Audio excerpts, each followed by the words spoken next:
Assalamu alaikum wa rahmatullahi wa barakatuh.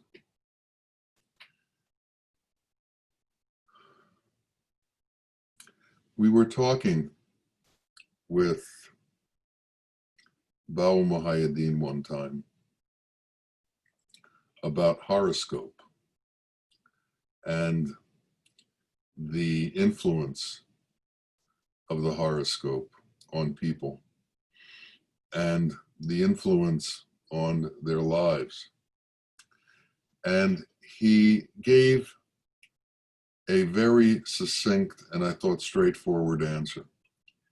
He said, as long as you are involved in the elemental world and you are attached to the elemental world, the horoscope has influence on you.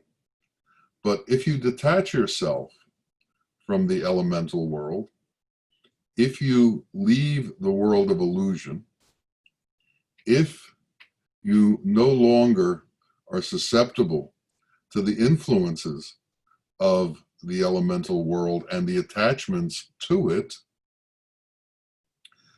you also are no longer subject to the influences of the horoscope.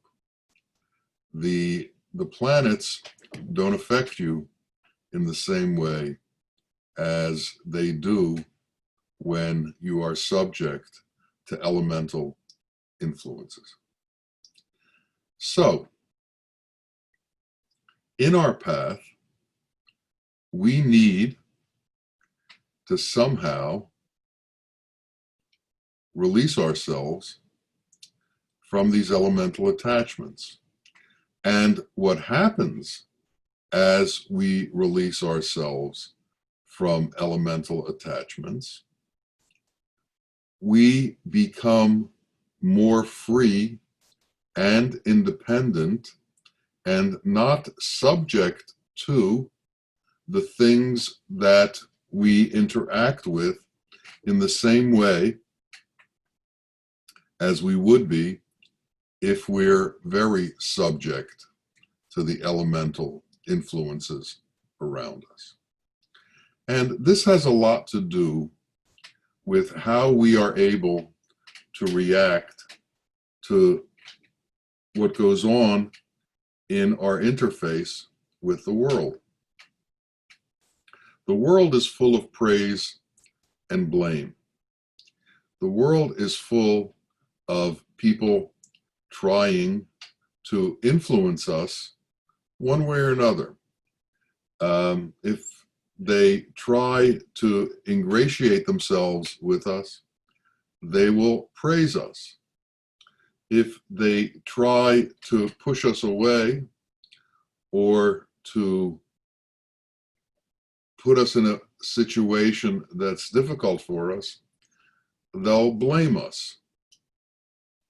Now, we have to understand that the people who are doing this, who are doing the praising and the blaming, are under the influence of the elemental world. And they're under the influence of the horoscope and all of these other elemental forces that are going on. Our position should be, as people who are trying to follow the path, that we are able to understand people and their difficulties. And we don't personally become overwrought whether we are praised or whether we are blamed.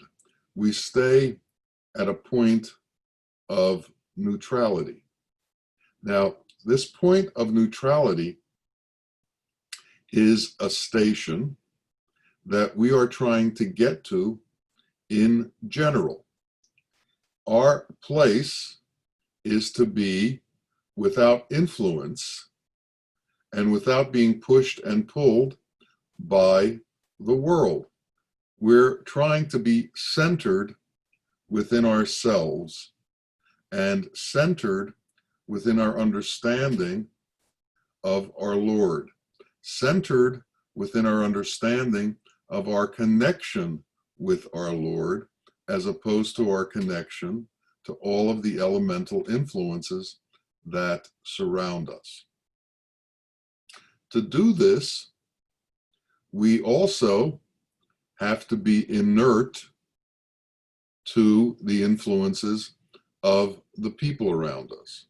Now, there's some basic rules about friends and about acquaintances and about the people that we spend our time with. If we spend our time with people who are lower than us constantly, we will tend to think more of ourselves. If we spend our time with people who are influenced in bad ways, and they try to influence us in the same way, we will be subject to dealing with those influences. Bawa used to say, a good person can take you to high levels. A bad person can bring you to low levels.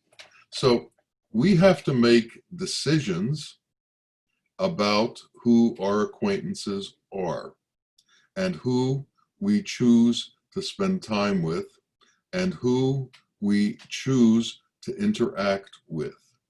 If there is a bad influence and we truly feel it and we truly know it, we should trust our empathy. We should trust our ability to understand what's going on around us. And to a certain extent, we have to protect ourselves. There's a story that Bawa told that I always found interesting. When he was living in Jaffna, which is in the northern part of Sri Lanka and is mostly a Hindu community made up of people who were brought into Sri Lanka by the English from Tamil Nadu, which is the southernmost province in India, where they speak the language Tamil. Well, when he was there, he was under a lot of attacks from a lot of different people. The Hindus, who weren't part of his group, would call him a Muslim, and the Muslims that lived in the community would call him a Hindu. Nobody actually in the religions accepted him, and you had to be able to take a step outside of religion before you could hear him and understand what he was trying to say. Well, there was this one man who was particularly abusive, and he used to come by the ashram just to abuse Bawa and scream at him and say all kinds of terrible things, and used to do the same thing throughout the town, denigrate him. One day, Bawa was walking down the street, and he saw the man across the street, and one of Bawa's disciples was also on the street, and he was watching this, and I heard the story from the person who had watched this. And Bawa crossed the street and gave the man some money, and then went back to what he was doing. Later on, his disciple who had seen this asked him, "Why did you give him money? You know what he does. You know how he denigrates you. You know how he gossips about you. You know what he does." And he said, "In truth, people who accuse you falsely and who gossip about you take on your karma, take on your sins. And for what they do, they get a portion of your inappropriate behavior. which is a great blessing because you get these things taken away from you. So I thought I'd pay him for what he was doing on my behalf. This is another way to look at this situation, because that is also going on at the same time. So in dealing with people, there's so many things to balance. Can you help them? Can they, or in the alternative, can they hurt you? Should you stay in their company, or should you abandon your relationship because of its difficulty? All of these questions have to be balanced, and we ourselves have to balance ourselves. When we're in a state of equilibrium, when we're in a state of neutrality with the world, when we're in a state of having Allah within us and our concentration is on the truth, can we also then be in a state that is beyond praise and blame? Can we be in a state where praise doesn't affect us and blame doesn't affect us? These are other people's problems. They're not ours. And can we go on and handle what we're doing in the midst of all of this? It depends on the reservoir of wisdom and the ability to deal with these things that we have inside of us. Our pond is only so big, and we can only take on so much.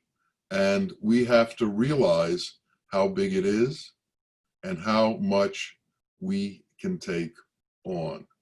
And then we have to make decisions from that place. And these decisions should be based not on emotions, not on the effect of what has been done to us, but on a clear understanding that people in the world have diseases of the heart. And these diseases need to be cured. And these diseases of the heart, like hatred and anger, are the same as broken legs and broken arms. These people are crippled in real severe ways. And in dealing with cripples, we have to act in a certain way. Once a man came and sat in front of Bawa and said, "Tell me about myself. I want to know the good and the bad." And he said, "Well, I can do that, but if I tell you about your difficulties, I'll then have to protect myself from you for the rest of my life." And so even somebody at Bawa's status understood that there were certain people that it was dangerous to talk to, and it was dangerous to tell them things. By the way, he ended the sentence by saying, "But that doesn't make me any different than you are." The point being that that person could be healed. And that doesn't mean they would be healed, but they could be healed. So the world is a treacherous place.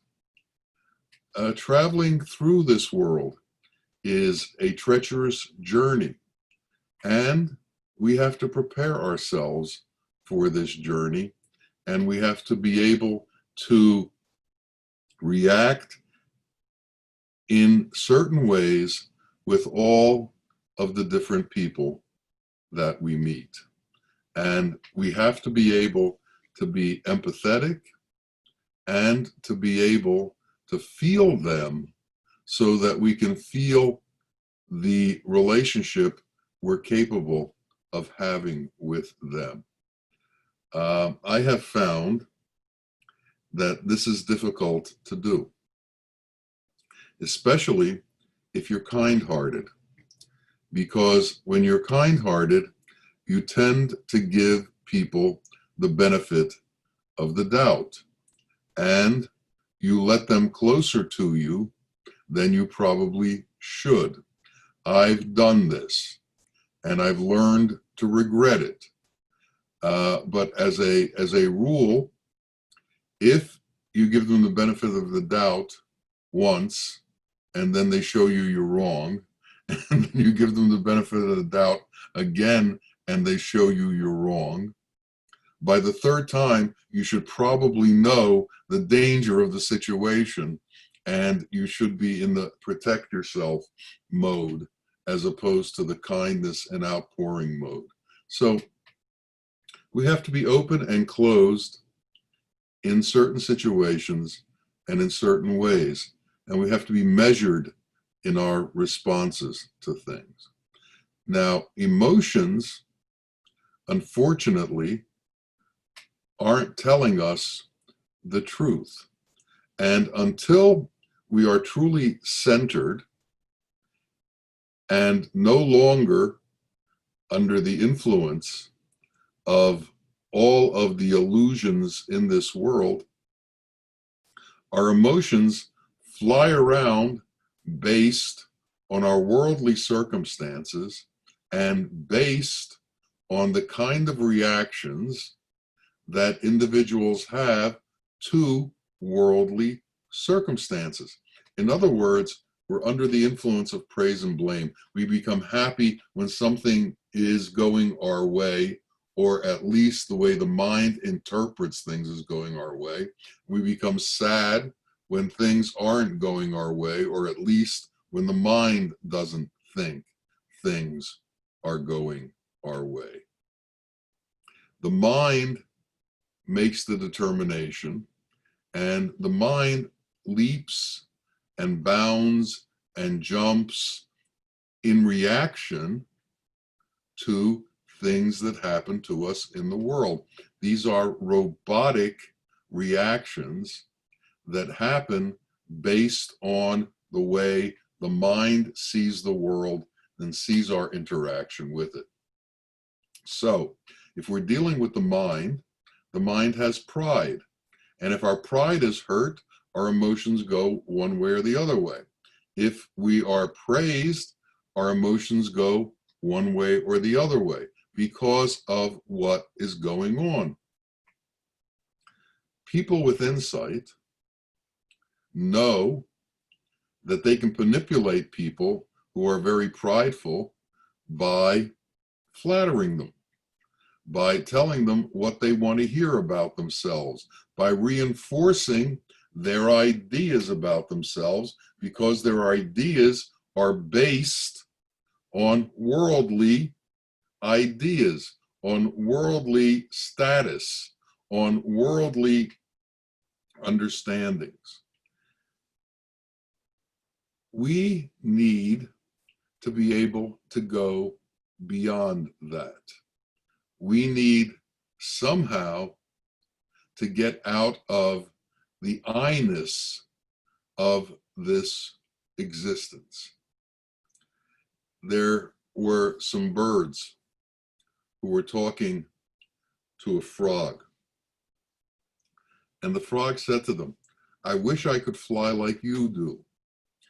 And the bird said, "Well, you don't have wings. You can't fly like we do." He said, "Well, maybe we can figure out a way that I can fly with you." So they're talking and talking and talking. And then the frog said, "Well, what if one of you holds a stick in its paws and I grab on to the stick with my mouth, and then you can take off and at least I can go for a little flight?" And they did it. They found a stick that was the right size. The frog bit onto the stick, and the frog is flying. And as they're in the air, a few other birds flew by, and they said, "What a clever idea! Who thought of it?" And the frog immediately said, "I did." And that was the end of the frog. Now, when the I gets involved, the I doesn't understand all of the circumstances. What the I is interested in is mainly just putting itself forward, taking credit for things, and coming and getting praise for things. This isn't being neutral.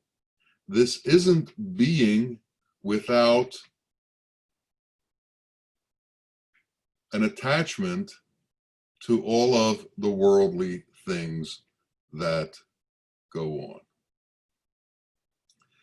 In order for us to clear ourselves of emotional involvements, of feeling ill within ourselves from these kind of connections, from taking on the difficulties that these things cause us emotionally, is to become inert. Metal will be affected by a magnet because it will be pulled. Wood will not be affected by a metal because it's inert. It doesn't have the atomic makeup within it that will allow the magnet to pull it. We have to establish ourselves in a way that we no longer have the elemental makeup within us that allows the magnets of the world to pull us and to push us and to change us emotionally. When we're centered, it's much easier to understand the truth and to understand reality. When we're scattered, it becomes much more difficult. And that's why it's said we have to have concentration. We have to have the ability to understand our connection to reality and how our connection leaves reality and gets influenced by the illusory world. This is part of the path. And if we can't do this, we're going to be wandering in circles, because we have to know the difference. We have to know that the different things in existence are available to us, and we have to make choices as to what it is that we take on for ourselves and what it is that we choose for ourselves. And we have to be determined in the way we approach our path. If we lose our determination, if we lose our sincerity, if we lose our connection to our Creator, then we're going to become subject to the vagaries of illusion, the different ways that illusion affects us, and we become subject to the hallucinations of the mind. And the mind does hallucinate. The mind hallucinates in a way that it tries to make each individual who it is within think more of themselves, make themselves more important, and bring the I to the forefront as opposed to losing the I. There's a very important recognition that we have to have. And there was a psychologist, psychiatrist, one of the founders of that way of thinking, whose name was Jung, who would talk about the universal subconscious, the universal soul, the universal unity of all mankind, and that we fit into that universality, and we can either pull away from it or understand the reality of it. Now, Allah created souls that he put within us. Well, are these souls so different from each other? And when these souls, which belong to the Creator, because they came from the Creator, go back to the Creator, are they so differentiated one from another that we are individuated? Or are we individuated in a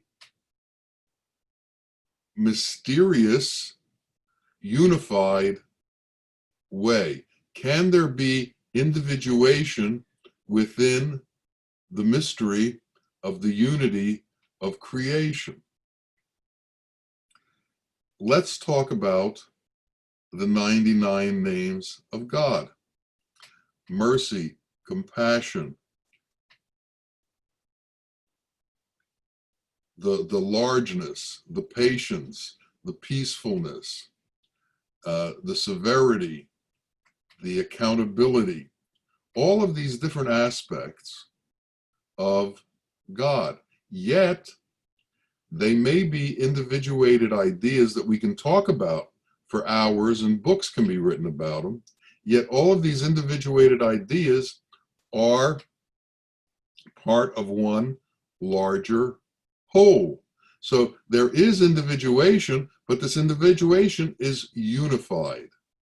So we have this individuation, and this individuation is unified into a larger whole.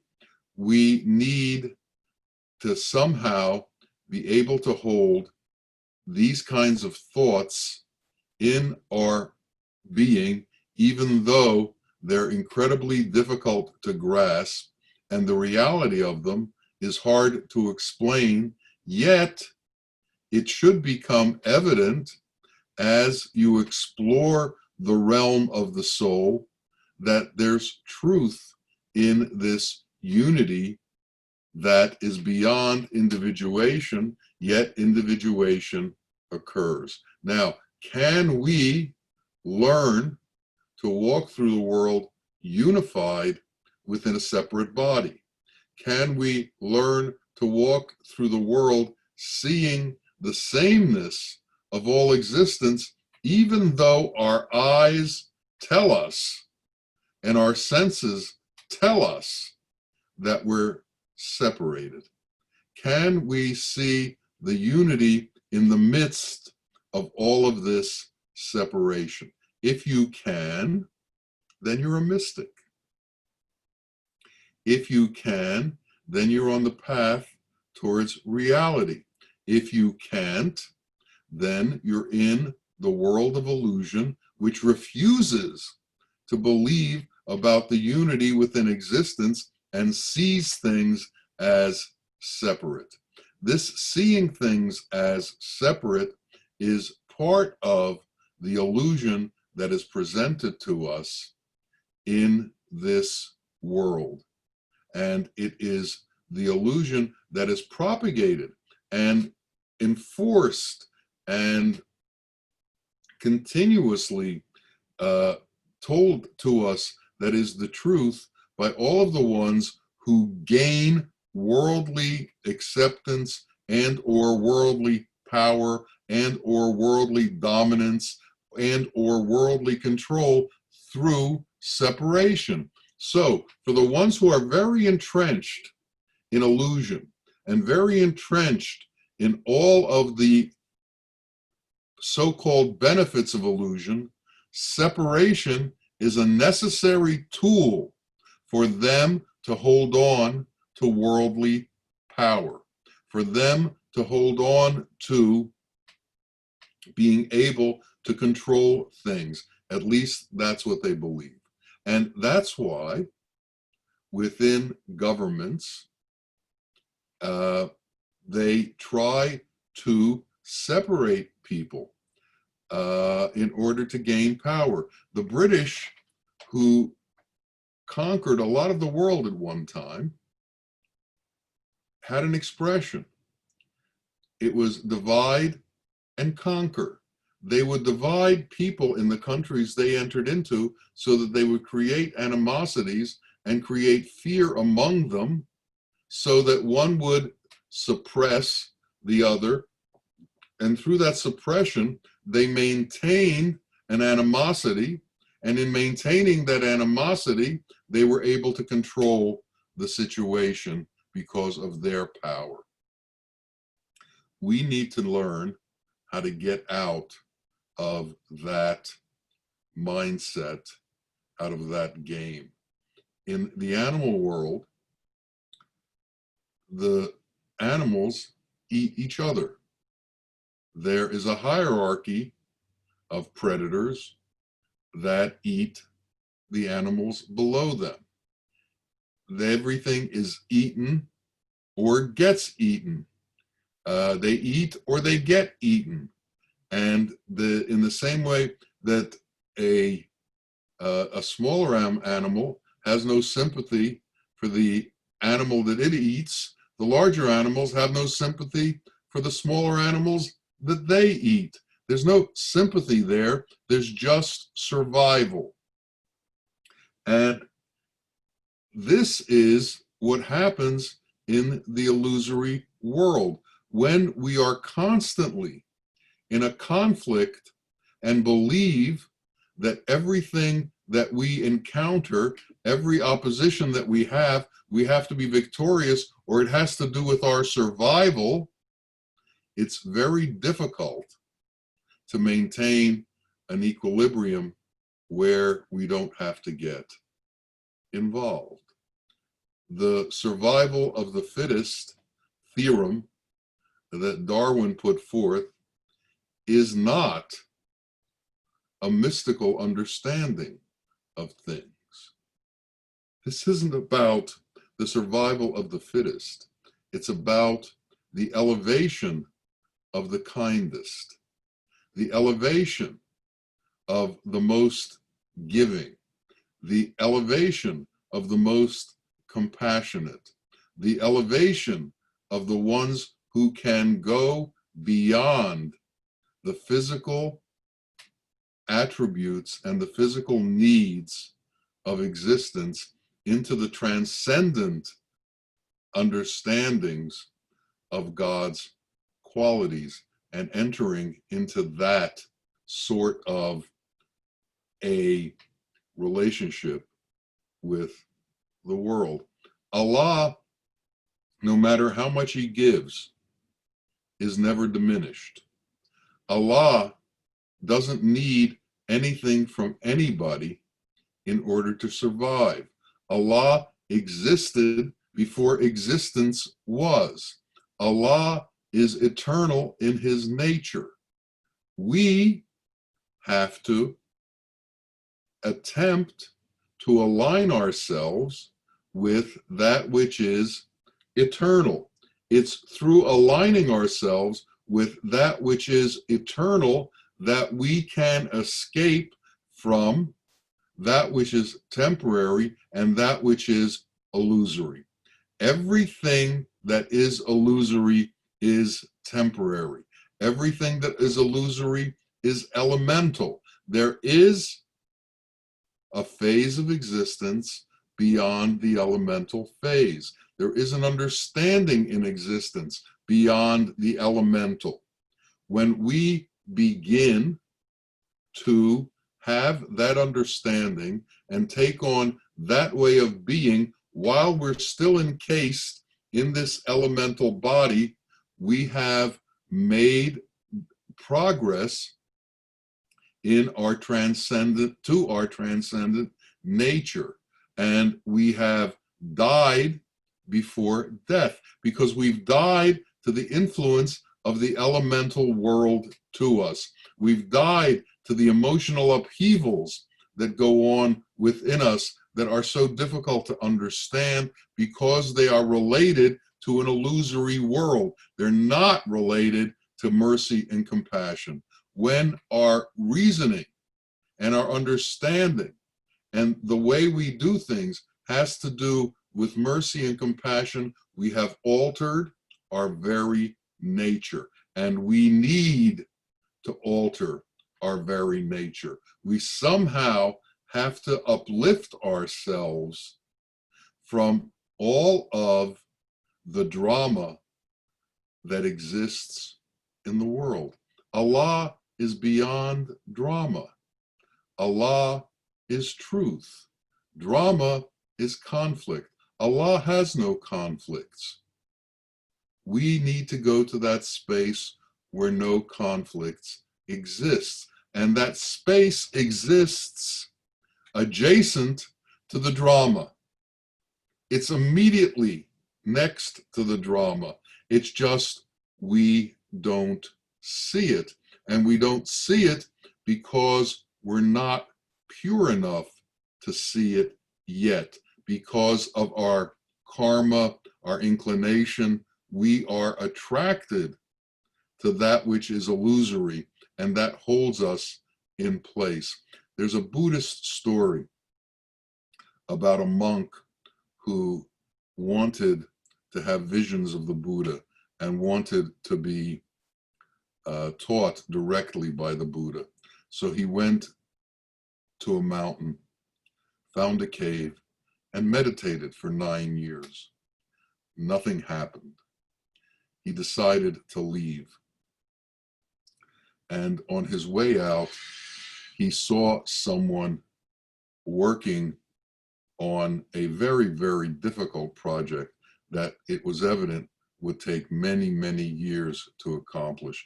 He was trying to whittle down a huge rock that was blocking the sun from his house. You can imagine the size of this.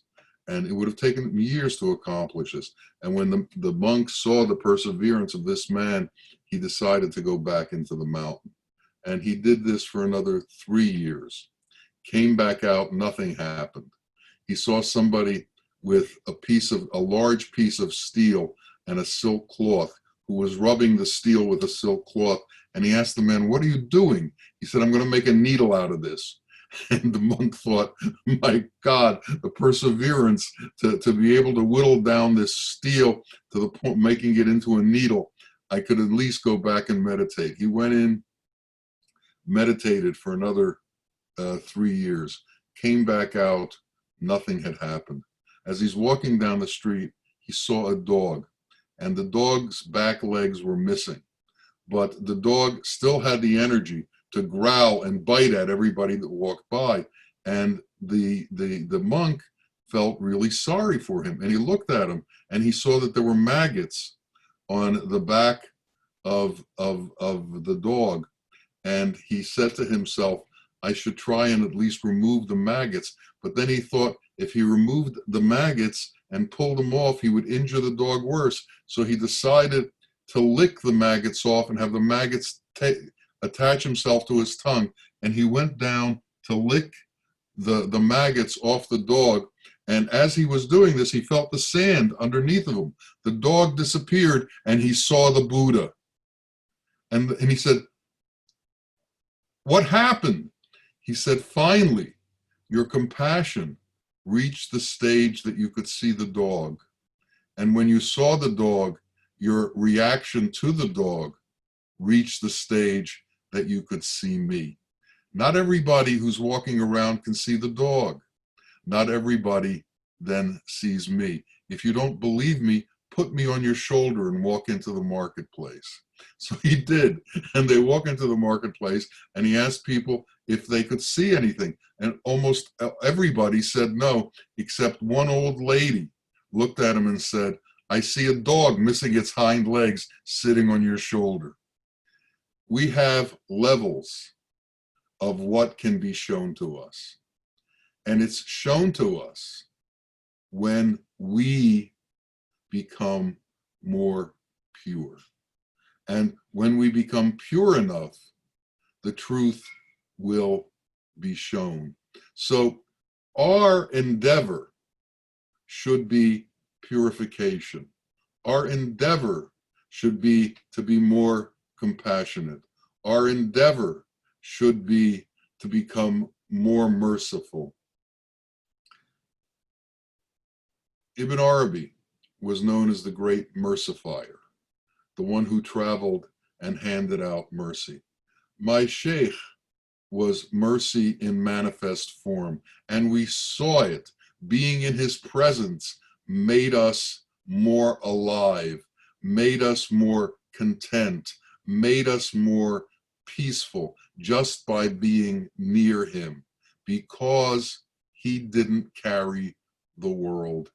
And we inherently understood that if we could go to a place where we didn't carry the world, we would become more peaceful.